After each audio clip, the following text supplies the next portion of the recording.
그 다음이 이제 16번 탑카드.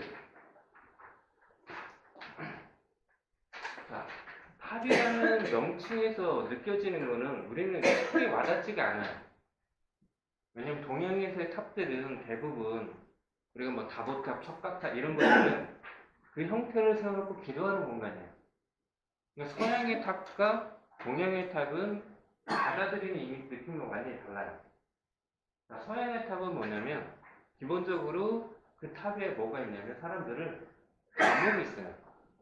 그래서 잠자는 숲속의 공주라든가 다 탑에 갇혀 있어요. 또는 국경을 감시하는 초소로서의 역할을 탑이 많이 해요. 그래서 위에 궁수들이 있으면서 그래서 동양에서 느끼는 탑과 서양에서 느끼는 타워라고 하는 탑은 어감이나 느낌이 달라요. 그래서 여기에서의 탑은 그리고 느낌적으로 봤을 때 그림을 보면 굉장히 높은 곳에 이렇게 탑이 있는데 번개를 맞아서 무너지고 있는 모습을 하고 있죠. 그래서 약간 바벨탑의 느낌도 좀 있는 것 같기도 하고 욕망을 따라서 아까 악마의 욕망 때문에 하늘로 올라가고 있잖아요. 너무 큰 욕망을 하게 되면 결국에는 이렇게 벼락을 맞는다? 이런 느낌? 근데 이 벼락 때문에 이 탑은 경고카드의 의미가 있어요. 되게 별로 안 좋은 경고를 해주는 여기 보면 급격한 변화, 급작스러운 일인가 예기치 못한 사건, 사고.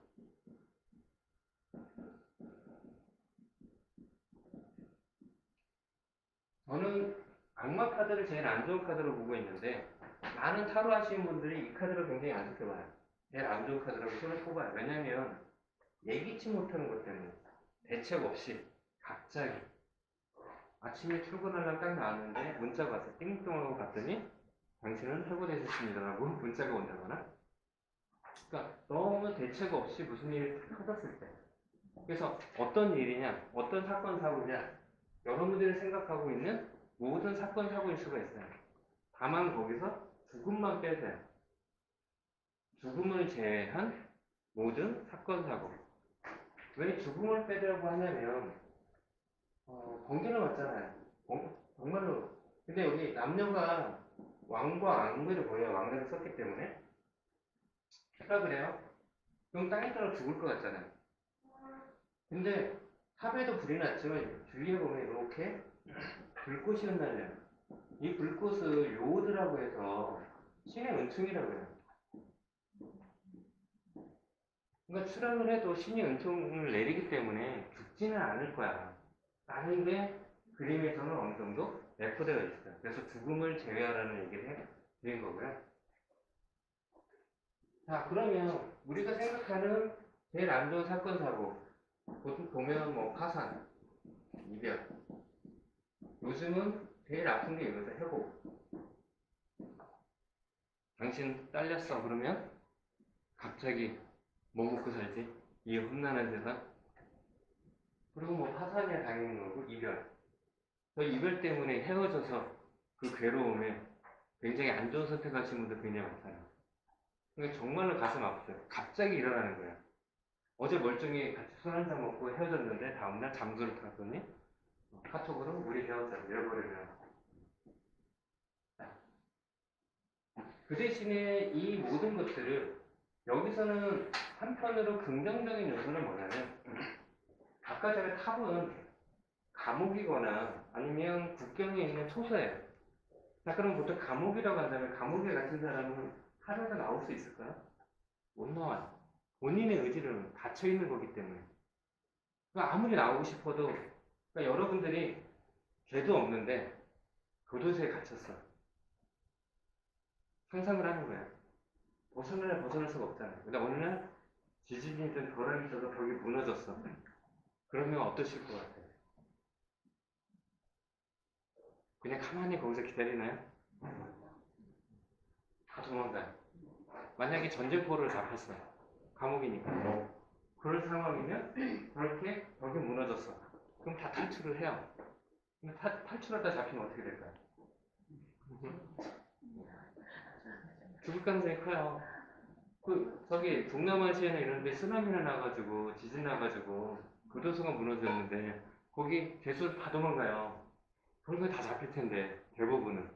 근데 못 잡는 안 잡히는 애들도 있을 거 아니에요. 그 혼란을 틈을 타서.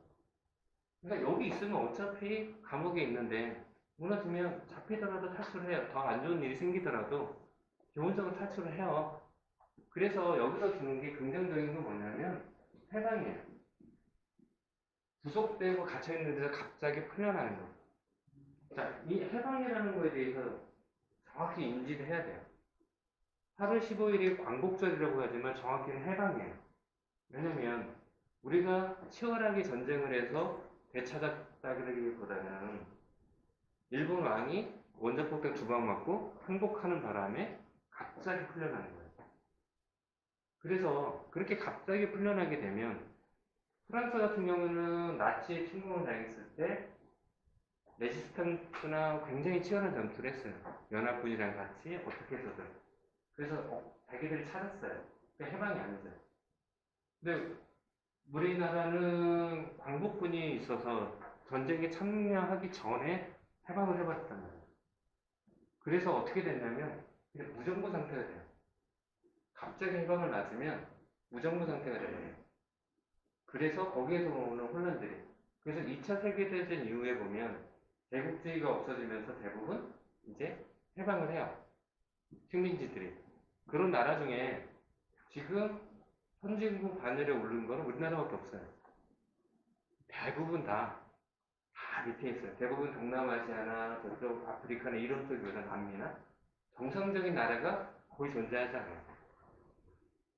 그 뭐 싱가포르나 이런 나라들은 도시국가들은 예외일 수 있죠. 작으니까. 그런데 규모가 있는 국가 중에서 정상적으로 궤도 오르는 나라는 거의 우리나라밖에 없어요. 존재하지 않아요. 그러니까 그래서 그런 말을 해요. 무정부보다는 독재자가 낫다는 얘기도 해요. 그 IS 테러 되게 무섭잖아요. 무섭잖아요. 그게 근본적인 원인은 첫 번째는 기본적으로 그 2010년 됐으려나? 그 아랍의 봄이라고 혹시 아세요? 그 시리아부터 시작해서 그 아랍에서 다 이렇게 민주화해서 아랍의 봄. 그래서 드디어 이슬람에서도 민주주의가 이 자유가 만끽할 수 있는 시기가 왔겠다 했는데 아랍에 있는 모든 나라들이 다 내전에 휩싸여버렸어요. 그런데 문제는 뭐냐면 그 전에 미국이 이라크에서 후세인을 때려잡고 리비아에서 카다피 때려잡고 아프가니스탄 가가지고 그러니까 뭐냐면 거기에 있는 이 독재자지만 그 독재자가 없어지니까 거기에 갑자기 무정부 상태가 돼버린 거야. 다 혼란스럽다. 엄청나게 그 아랍에서의 굉장한 힘을 했던 후세인과 리비아의 카다피가 없어지는 바람에 완전히 거기는 주인 없는 무주공산이 됐어요. 그러니까 IS들이 힘을 모아서 거기다가 그 아랍의 봄이 시리아에서부터 시작됐거든요. 그러니까 정보군과 반정군이 거기에서 내전이 붙어버렸는데 정보군은 기본적으로 유럽의 지원을 받고 미국이나 이런 데 지원을 받고 이 반정부군들은 나중에는 그 반정부를 미국에서 지원했고 그러니까 정부군은 러시아로부터 또 지원을 받고 완전히 개판이 돼버린 거예요. 완전 무정부 상태와 같이. 그래서 IS가 태어나는 거예요. 왜냐하면 그런 독재자라도 뭔가 힘을 갖고 세력을 부합하게 제일 좋은 시기. 해방이라는 거는 갑자기 맞이하면 호흡 벌판에 사람이 툭 떨어진 거야. 어떻게 해야 되지? 그러니까 쉽게 말해서 갇혀서 나온 건 좋은데 그 다음에 대책이 없어요. 그랬을 때 여러분들도 이거예요. 해고되고 이별되고 파산을 했어. 대책이 없잖아요. 갑자기 잘렸어. 그래서 너무 아파. 뭐 먹고 살지? 끙끙 앓아. 그럴 필요 없다라는 거야. 기본적으로 이걸 해방으로 맞이하면 허우 얼판이지만 하고 싶은 대로 할 수 있잖아요. 해고당했어. 그러면 어떻게 돼요?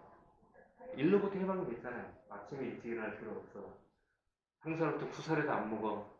다만 돈은 좀 없겠지만 내가 하고 싶은 마음대로 할 수 있잖아요. 그동안 못했던 거 열심히 해보면 되죠. 잘렸다고 슬퍼하지 말고 기회를 잡을 수가 있는 거예요. 파산도 마찬가지예요. 파산되기 전에는 대부분 빚 속으로 못 살아요. 전화로. 근데 파산돼 버리면 빚으로부터 해방이 돼 버려요. 이별도 마찬가지예요. 저는 항상 주장하는 게 커플 지옥 솔로 천국이라고. 같이 붙어 있으면 커플 되게 좋아 보이잖아요. 근데 대부분 다 결혼하셨죠. 좋기만 하던가요? 한 10년, 20년 지나기부터는 그 옛날에 자는 얼굴이 너무 사랑스러웠다가 자면은 예를 들면